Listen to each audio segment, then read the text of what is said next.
Welcome to another edition of Vigorously with me, Val Kleinhans. We are going to have happy thoughts this episode. I just feel the vibe immediately. Musician, mentor, and overall positive guy, Mark Winters is in the building. How are you, sir? I'm amazing, Val. Thank you for having me. Just had a beautiful sunshiny day here in Houston. Feeling good. Good. I love that. I love when a good weather moment happens. We get them few and far between in Minnesota where I am.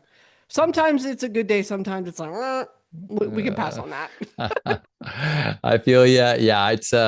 I think Houston is hot and Mhm. humid, which I don't mind. And I guess I really didn't appreciate how wonderful like strings of long, beautiful weather are until I was out in the Northeast and the Northwest Yeah. and realized what I was missing in Houston, don't you know? Yeah, definitely. We could trade spots. Your Yeah, your winter, my summer, we'll flip yeah. it. That'd be That's that'd be great. that's how we'll do it. What do you love about music?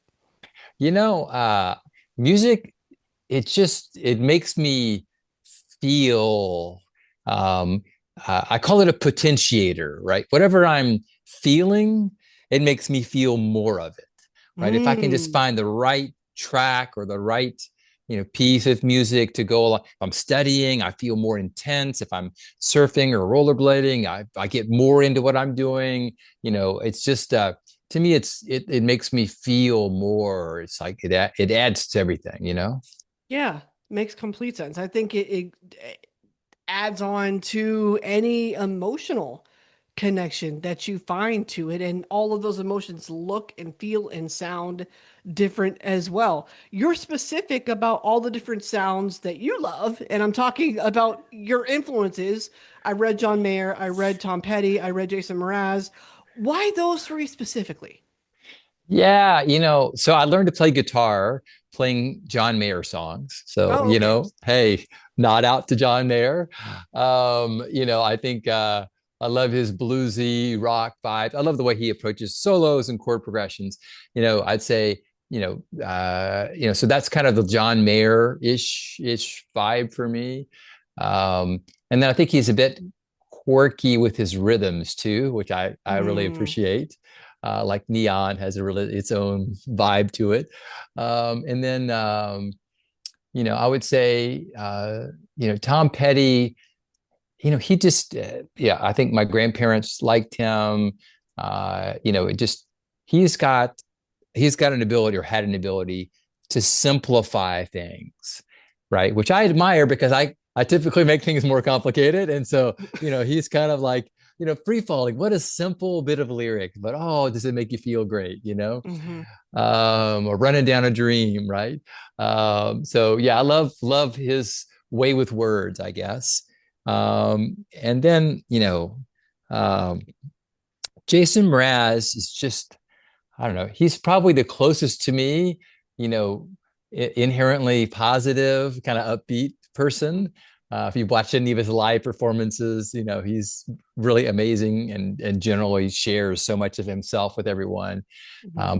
But even more technically, I mean, his rap, his ability to be in the pocket in something, he's an amazing vocalist, and his timing is very quirky and unique.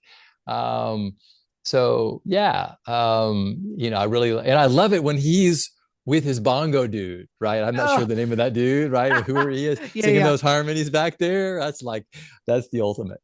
Oh. So yeah, I'd say those are my three reasons for those three people. And all of those powers combined make one Mark Winters. I get What? it. I get it. Okay, so John Yes. John for the guitar work, Yeah. Petty for the songwriting, Yeah. and Jason for the vibes. That's You what I got it. all the Yes. above. John All of the above. sometimes I feel like John Mayer sometimes doesn't always get the respect on his name for his guitar work. Yeah. Not all the time. I mean, and but I think the guitarists know. You know what I mean? Guitarists know what goes into what he does and how incredible it really is when it comes to his instrument. But Yeah. if you're a casual fan, I don't think you understand that he's up there with Clapton. He's up there with just at that top 10, top 5 register. Yeah, and I'd say, a couple of things. One, all those people like Clapton or Hendrix or whatever, those people, Stevie Ray Vaughan, they were amazing rhythm guitar players, and they played lead guitar in the midst of carrying the rhythm, right, Mhm. with one person. And that is tremendously hard to do and to stay in the groove for. And I think John Mayer is a master at at the groove and the solo accents. I also love his solos because they're very singable, right? If you listen Mm, to him talk about how he creates his solos, he thinks like a singer when he's trying to write a solo, which I think makes his hooks like Burning Room. You play that hook, everybody knows the song, mhm, right? Your body is a wonderland. You play that rhythm, everybody knows, mhm. right? So gravity, everybody knows that. So I think his ability to make guitar relatable to everyone, I see. right? I really admire that. I mean, he's not the biggest shredder, he's not Joe Bonamassa or Tosin Abasi or somebody who's just crazy Yeah. technically good. But I love his vibe. Yeah, he doesn't have to be. He gets recognition his own way. He does things, Yeah, you know what I mean? Like he yeah, does things his own way. He does things in a very authentic manner. I see the same yeah, thing in you. I was listening yeah. to Let It Rain and I was Okay. like, ooh, this would be a perfect soundtrack to a murder mystery. That's what I Yeah. kept thinking the whole time. And I don't, was that possibly the intention? Are we going for moody sometimes with your Yeah. music? So yeah, if you sort of follow my journey, through music or through my life, there's this inherent positive thread. I see the world. I see the best in people. I make the best of situations. This is kind of my personality works, and so I'm pretty upbeat. My songwriting buddies would tell you I'm the most relentlessly positive person that they may know, and so a lot of that comes out in my music. Um, every now and then, like I was in particular, like if you listen to Fake Gravity, that's upbeat, it's got some positive elements to it. Or What Does It Mean to Be Human? Has some more thoughtful pieces. That's more typically me. Let It Rain is a song that I wrote because I was talking with a friend of mine who was dealing with the loss of a sibling. Mm, And I've gone through that experience, and mhm, it's very tragic, and it really puts you in a weird headspace. And I was just having a conversation supporting my friend, and my friend said, when we finished talking, that me sharing my experiences with him had really helped him process his loss. And he mhm. said, you need to have this conversation with more people. And I'm like, well, you know, I don't know any other friends who are going through this. And he said, well, you need to find a way to get that message out more to people. And so I heroic, reluctantly, but under his encouragement, decided to write a song about the loss of my brother. So it's a tribute to my brother Paul, Mhm. and you know, the song has a lot of personal guilt in it, because even though I've tried to be there for him, it obviously wasn't enough. I didn't have, I wasn't able to teach him to love himself better, and that he was valuable in the world, and and uh, and so very very tough emotions to deal with. Mhm. Part of my routine, I'm a water person. And so, go out and stand in the rain or stand under the shower head and just sort of let the water wash me clean, is a way that physically and psychologically I help sort of process those sorts of things. So definitely a moody song, definitely, a song about tragedy and coping. Um, maybe not my typical song, but there's still some encouragement in the song, Right. which I would shoot for in any piece that I released. So a bit more moody than my norm. Yeah. And maybe that is why it stood out. And what I was hearing, what lyrically anyway, what I was hearing was a call to just let things come as they happen, emotions specifically. Let it just let it happen. Yeah. Let it process it as it comes. Let it go as it Yeah. comes Yeah. and work through that and walk through that. So I can understand the hesitancy in writing something about that. And now that I know the heavy background to it, how do we look back on Let It Rain now? Are we happy we did it? Yeah, I it's the latest song that I released. So, for me, uh, you know, I'm not I'm not necessarily happy. I'm purposeful. I put it out for a reason at the encouragement of my friend. I've played it live twice. I think I cried both times. Mm. But I've had people come up after the show and tell me that I connected with them with that song and a loss they'd had. And I've had an enormous amount of outreach on social media, uh, for people who listen to the song and have had a loss and are finding some sense of solace and community with others, who are also commenting, on the song. So it's been a good community builder around shared loss, and and so I'm I'm encouraged that it's making some connections and helping some people cope. Um, so yeah, I'm glad that I released it. Yeah, I can understand that. I can absolutely understand that. Switching gears a little bit to, I mean, your journey has gone a number of different directions. Yes. A number of different directions. And Uh, but the cohesive element is your willingness to try new things. Your willingness to be that person who is all about experiencing life, living life. And I know you've gone from aerospace engineering to creative arts to poetry to music. So take me on that ride for anybody that doesn't know that story. Because it yeah. sounds like a sharp contrast. Yeah, you hop up on the surfboard with me. Let's go for a Yeah. ride. Yeah, so I started my life, um, you know, uh, with two natural inclinations. So I love math, I love science, I love understanding how the world works. So I would always tear things apart and fix them with my dad and my grandpas. Mhm. Had lots of people around me who encouraged that sort of curiosity and understanding. And I think math and science were just, sort of extensions of me understanding the world around me. And I was good at them. So that helped as well. And then I grew up playing sports. So football, tennis, baseball.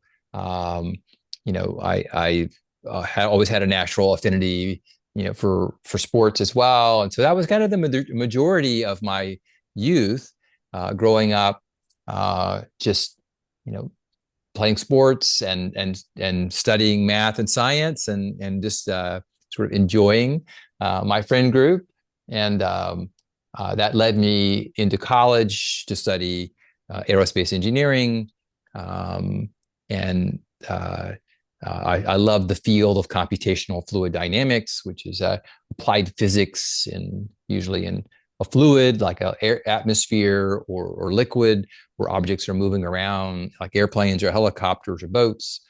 Um, and because I love to race motorcycles and surf and whatever, and so it kind of helped me understand the world around me. Um, and so you know really the majority of my youth to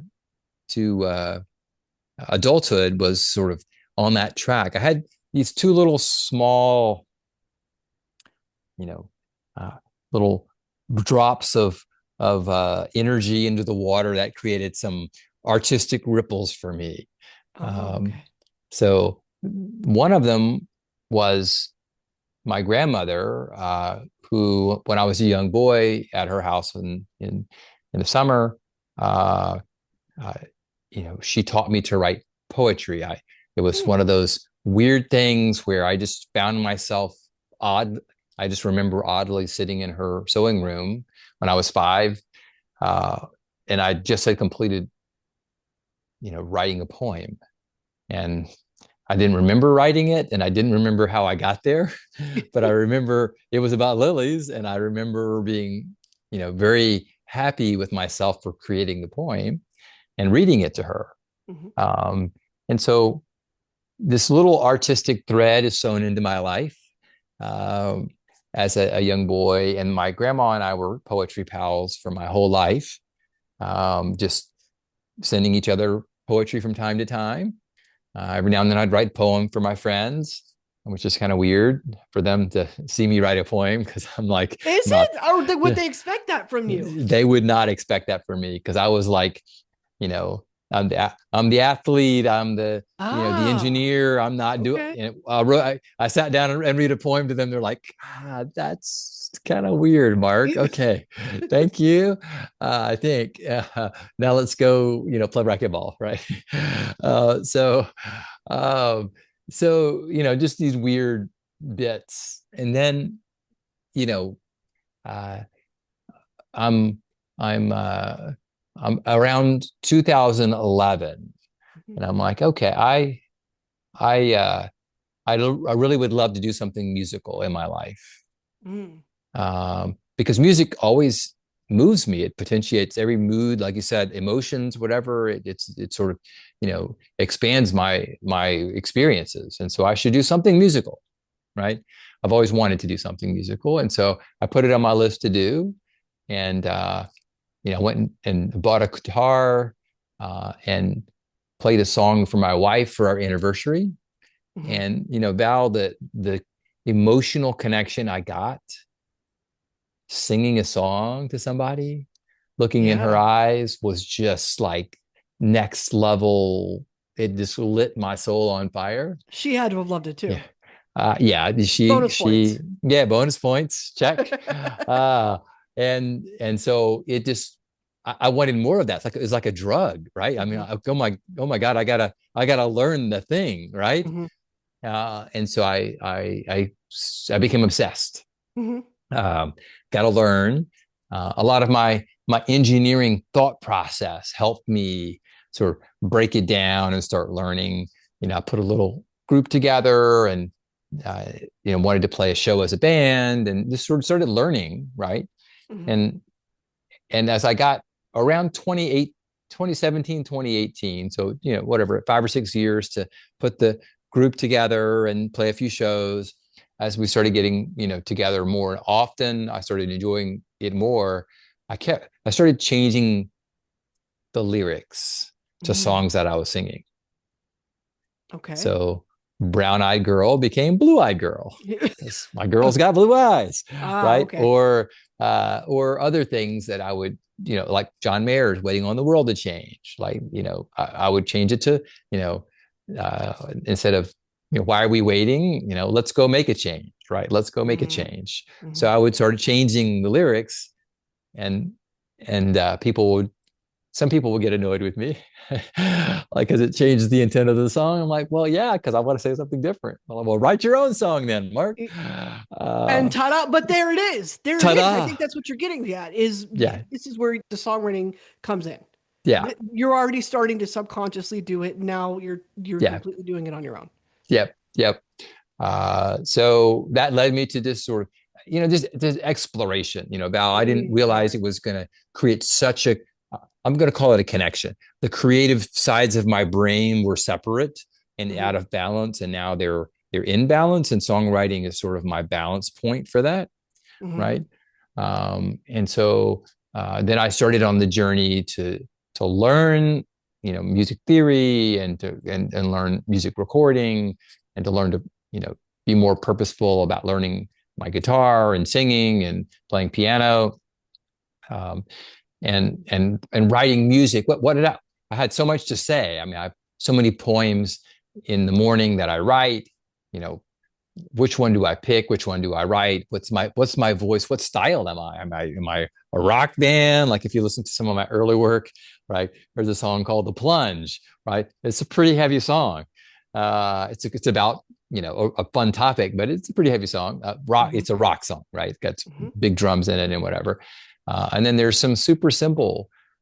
songs, that I've written. And what I found in the last probably 3 or 4 years is I really like kind of a little more of an acoustic sound, or a light rock sound. So I don't like too big of a rock vibe.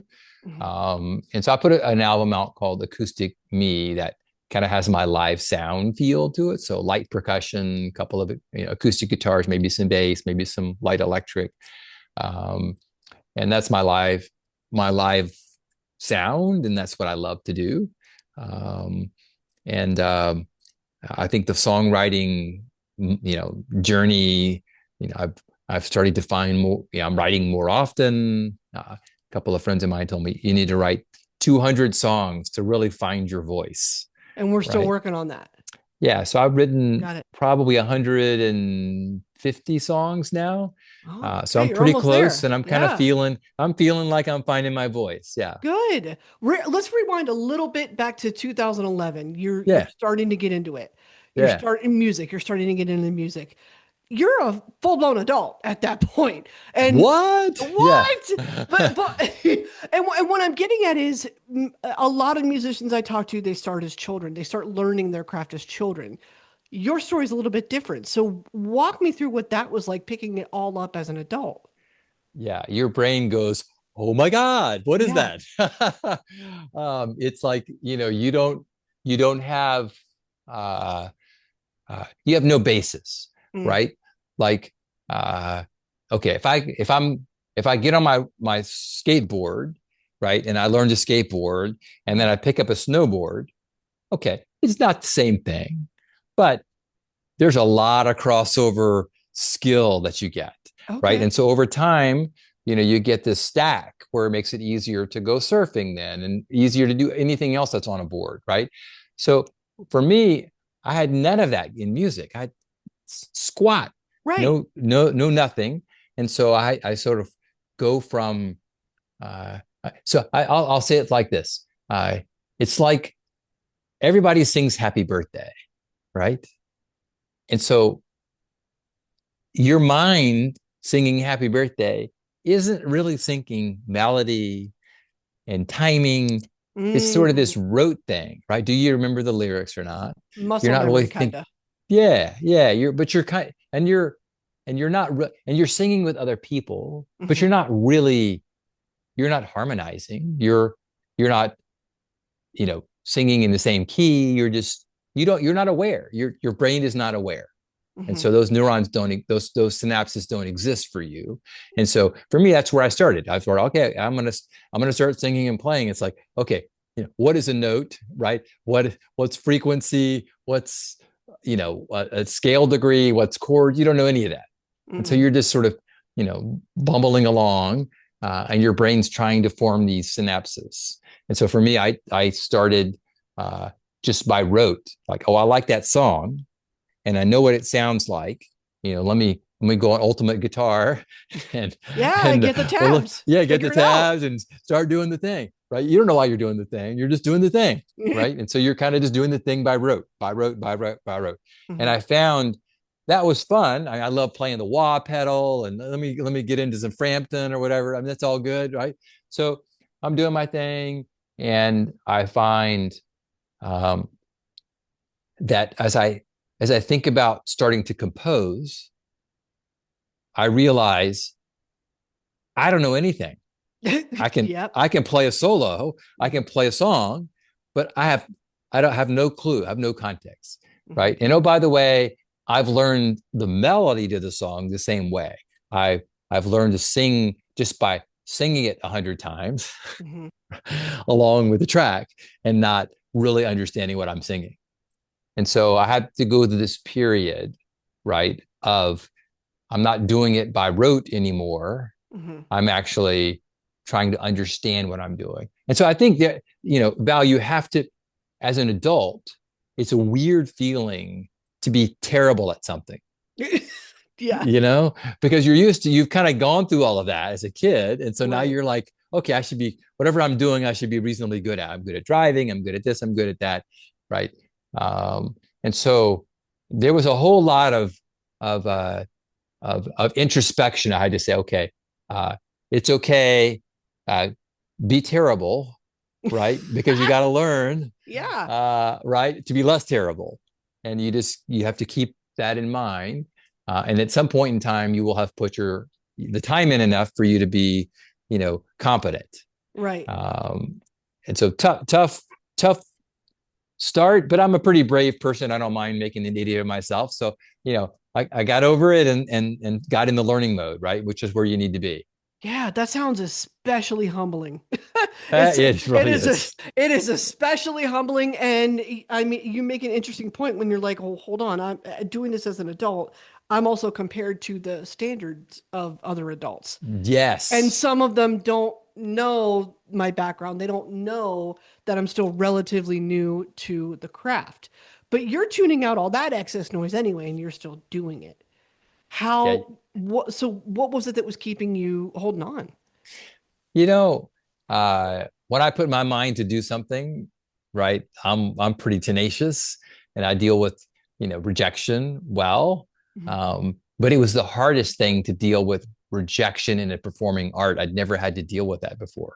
I've dealt with sports. I didn't win. Okay, fine. Right. What can I do to try to win better next time or win next time? I'd done, I solved problems wrong as a mathematician or an Well, I was engineer, going to ask but that. Are you not yeah, hearing like corrections to your calculations all the time? And no, yeah. When you get proficient at something, let's say most of the time you're right. And so as a musician, you're you're you're not doing a calculation. And in my mind, when I start singing to someone, it's got intent behind it. Mhm. And so I'm going to sing for you. And then you're going to tell me, wow, that was a terrible performance, Mark. And I'm like, oh my goodness. Okay. Yeah, That's okay. tough because I was giving you something and you said, no, I cannot receive that. Your performance is too bad. Mhm. And so in the performing arts, that is a that's a completely different feeling, in my opinion, right? Than, you didn't get a problem right on your test, or you're, solving a professional engineering problem. You didn't, solve it to the best of your ability, and you got to go Yeah. back and work on it or whatever. A very different feeling, you know. In my mind, if I was back in a professional capacity, it would be like I designed an airplane, and when it took off, the wing flew off, and Right. I would be devastated if that happened, right? Because I worked so hard with so many redundancies to prevent the wing from falling off. But in I had to go back to being a child where you would be okay slapping together a model airplane and throwing it and the wing fell off. You're like, okay, let me do it again. Right. Yeah. That's your mindset. Mhm. But like you said, as an adult, I'm being compared to other professionals. I wasn't at the time. I wasn't obviously I was learning, so I wasn't a professional. But people looked at me and said, "Hey, you're an adult. You They should be a assume. professional." Yeah. Yeah, and what's wrong with you? Why can't you play, right? Or why can't you Yeah. sing? And so I had to learn all of that, and that was to me uh, a lot of, you know, you have to have a lot of purpose. Personally, I have a lot of purpose. Why am I doing this thing? I'm doing it Mhm. because of the feeling I got when I sang that first song, Mhm. and that feeling I want other people to feel when I'm sharing music with them. Mhm. And so I'm on this journey to better myself so that I can ride that wave with you and share that energy with you. Um, and so that's what kept me through. Got me through, and maybe a few little shining moments, like I'm in tracking songs, and okay, you listen to a piece that you sang, and you're like, okay, that's not good. But then all of a sudden, you hear a spot that you did a really good job. You're like, Yeah. hey, that was me, right? As a matter of fact, when I put my first album out, there's a song called Copper Queen on it, um, and it's a beachy.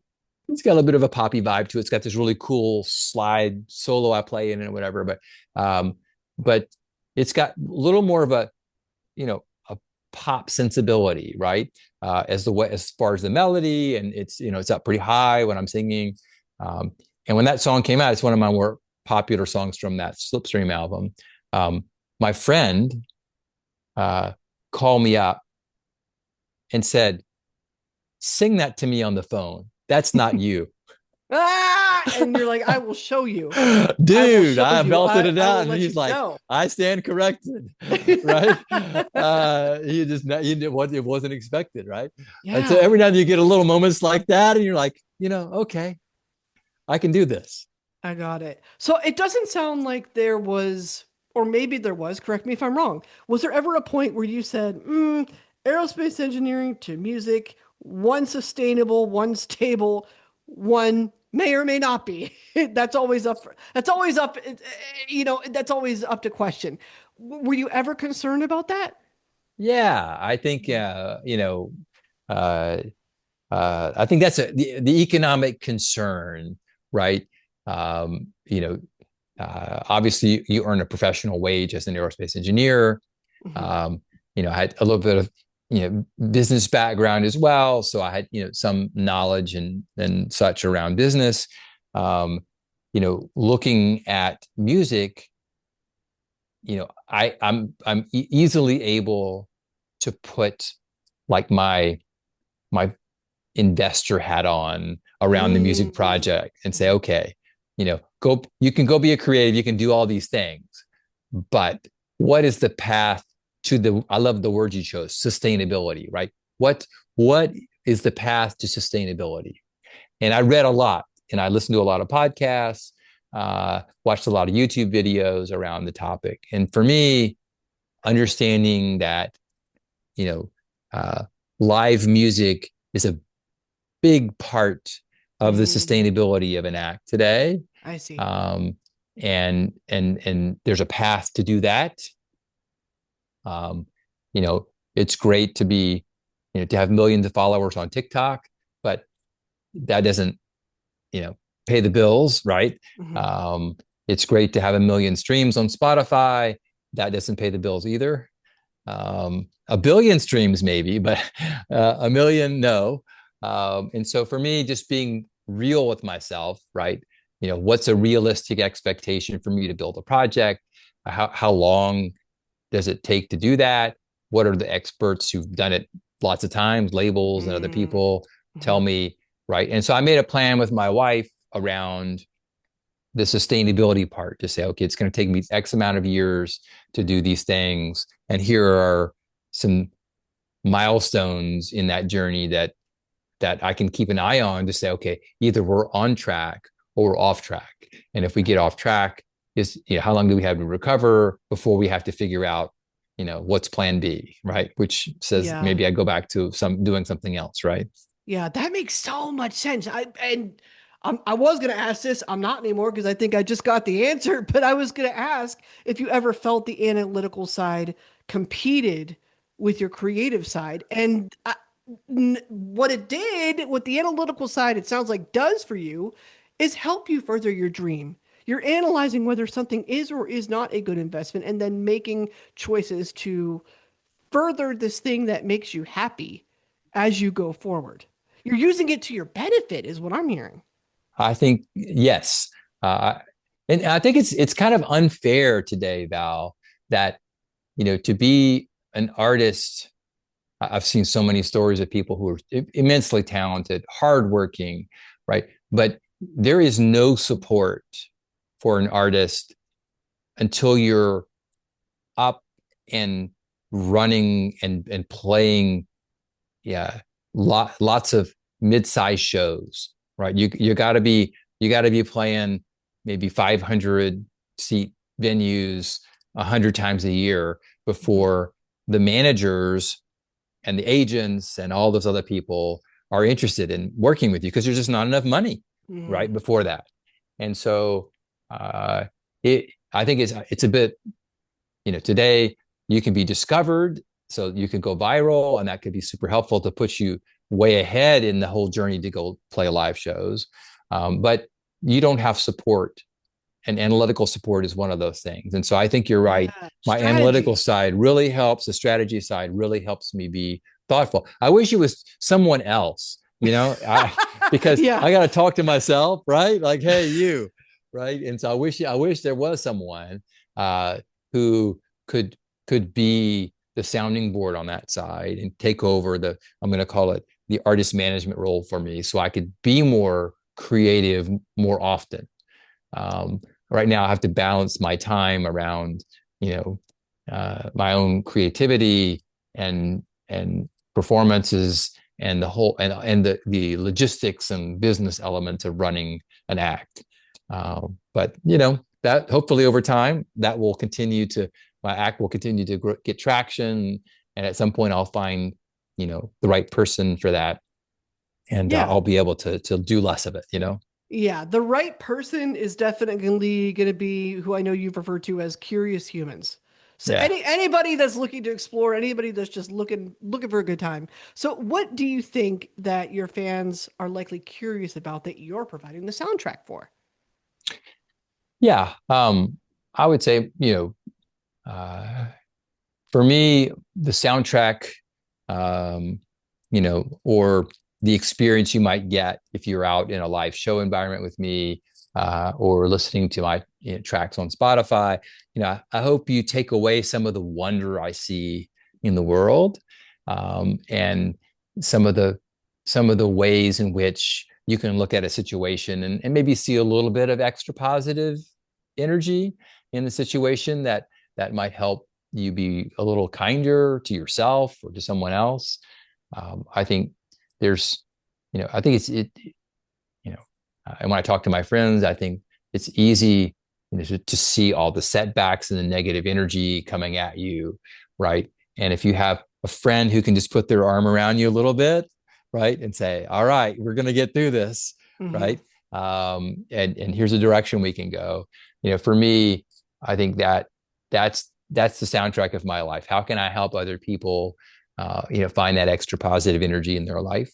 I call them little protons. I carry an abundance of them with me, and I share them with people. So if you came to a show, you're going to get a few extra of those and take them out in the world, and you can shine them on your friends. Yeah, and if we weren't paying enough attention in science class, that means it's all positive.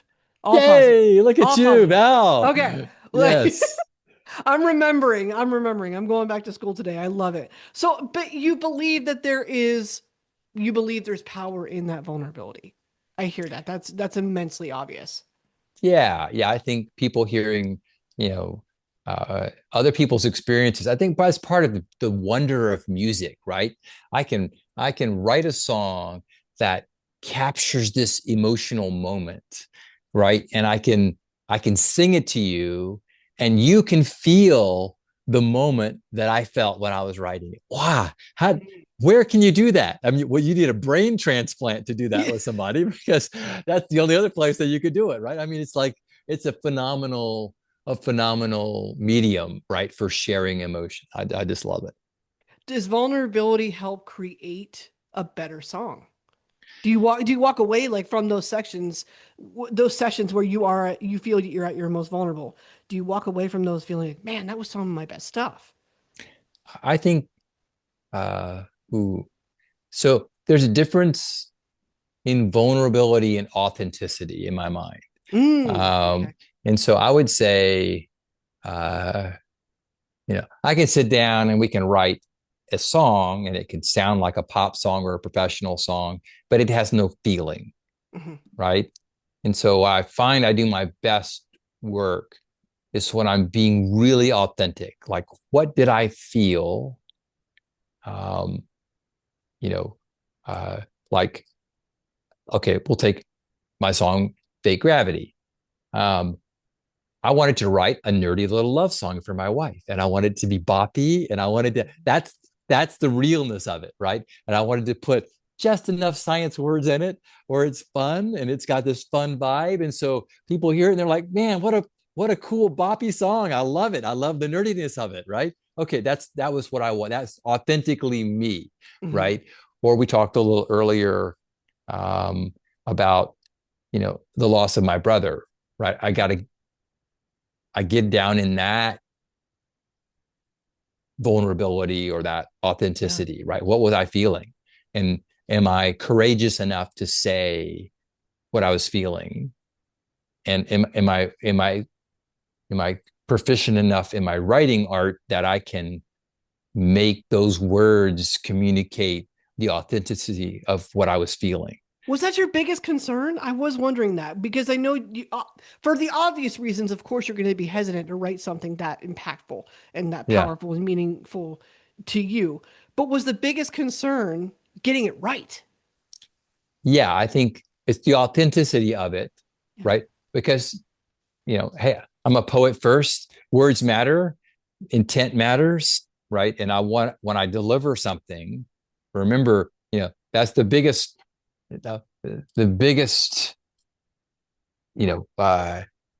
negative feeling, right? You Mm. put this intent behind a song or a poem, and you give it to someone, and they go, "No, I didn't like it. It was terribly executed." And Ah. so the whole intent of you sharing that emotion with someone just kind of got shot down. And so for me, the intent and the authenticity of it is the most important thing. Um, and I think that does require a certain amount of vulnerability in certain topics, right? Mhm. And some are easier than others to be vulnerable about.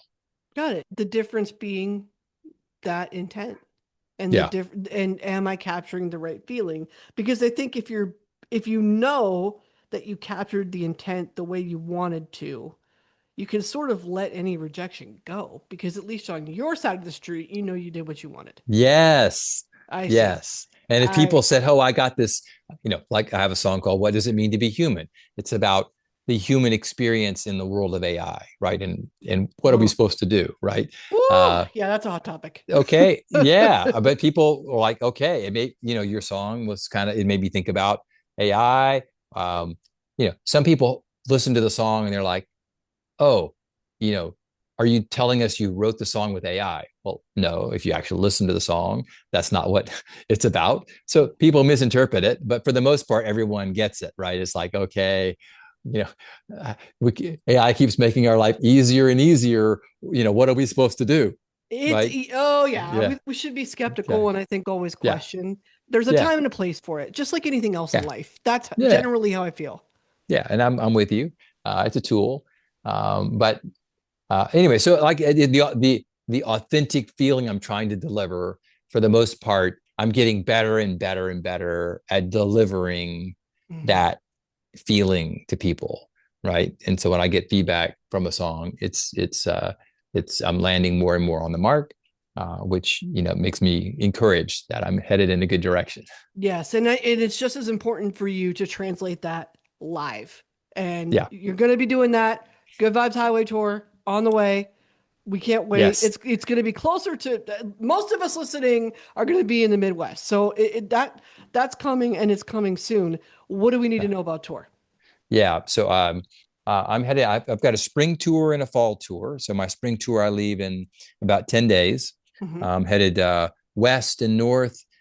So west from Texas all the way up into Canada, and then down California, and then back. And then in the fall, I leave in August. I'm headed east and then north up into your neck of the woods. I got a couple of shows in Minneapolis I'm excited about. And then up into Canada, playing through the top of Canada, then back zigzagging back down to Texas. So 150 shows, 20,000 miles on each leg of the tour. So 40,000 Wow. miles in total. And I've got a big bag of protons, and I'm headed your way, and I'm gonna be sharing them along the way. And I'm playing with some amazing acts along the way. So I've got some great tickets with people who are collabing with me, Mm. stopping off and doing some co-writes with them, as well as having some songs we're performing together on stage. So just super excited to get out there and share a little nerdy positive energy with You- everybody. what? So the protons are contributing to the atoms of what else is in your bag? Like what are the literal items that you're going to be taking in your bag? What are the essentials? Yeah. So, for me, I play, just generally speaking, I play, you'll hear an acoustic guitar. You'll hear me play the piano. You'll hear me play my electric guitar. I kind of move between all of those. Um, you'll hear, uh, for my solo performances, you'll hear me do some looping, um, and uh, you know, I have some fun with some of the percussion elements in a loop, which is always cool. Um, I have a few signature covers that I do that come from the background of the people. So you'll hear a John Mayer song, Yeah. you'll hear a Tom Petty song, you'll hear a Jason Mraz song. You might even hear a Cody Johnson song from Texas. Um, just all songs that have meaning for me, um, that have good stories behind them as well. You'll hear a little bit of poetry. So usually, like if it's a theater style show, I might open this show up with a small poem, um, to sort of share a little bit of the feeling I have for the opportunity to play for everyone. And then I think if you're looking to you know to grab a few extra little bits of positive energy. I have a signature merch item. There's a T-shirt that says "Shine with Me," Hmm. which is all about that positive energy getting out there.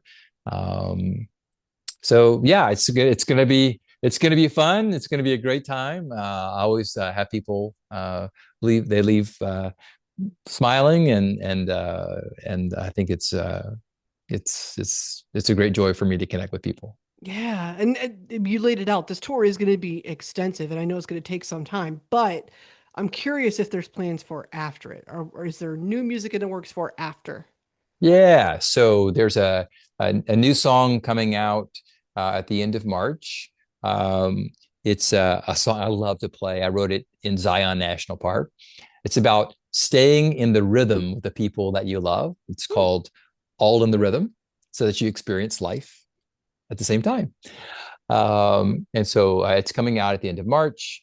And then I have a song that comes out while I'm on tour. So these are all part of an album that's releasing in October. So I have another song that's coming out in it's called "Can I Rise?" It's about your origins, and uh, are you a an expression of your genes or the environment and the nurturing that you got or the opportunity that you got. And Ooh. so it's called Can I Rise? And then I have a song coming out in October. That's the signature piece for the album. It's called Triangulation, and it's about kind of using uh, triangulation to hone in on the people around you that you love. Um, so all that's part of an album called The Science in Me, which drops in October. So new music coming out every 2 months, Wow. as a part of the tour, and a big album drop at the end in October. Okay, that's when it all comes to a head. I can't wait. Yes, So we got to get following now so we can pay attention and watch it all happen in real time. yes, yeah, That's the yeah. goal. Okay, Yeah. I love this so much. Mark, I have enjoyed this conversation. Thank you so much for hanging out with me and good luck on tour. Thank you so much, Val. I appreciate it.